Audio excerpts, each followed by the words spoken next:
Hello, bwana, mambo ni vipi? Kwa majina naitwa Lama Pose. Najua wengi mnanifahamu. Leo niko hapa kwa niaba ya kumzungumzia mzee.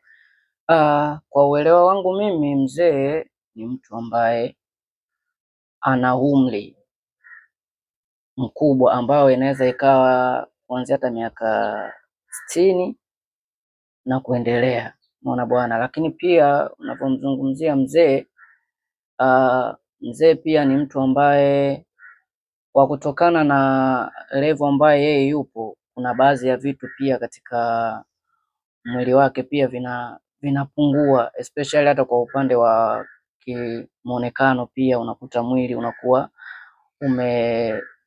umechange kinamna fulani, ambayo kama unaweza kukuta hata miaka iliyopita alikuwa na uwezo wa kutembea hata kilomita kadhaa, lakini kwa hivi sasa unakuta labda anashindwa kutembea hata hatua hata 3 4, ushajua kutokana na nini? Umri kwenda. Lakini pia mzee, kwa uelewa wangu mimi, ni mtu ambaye anakuwa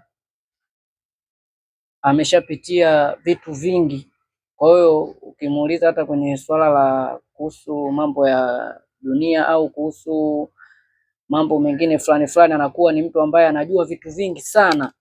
Umeona huyo ndo mzee ambaye mimi namzungumzia, na naamini kwamba mzee ni mtu wa design hiyo.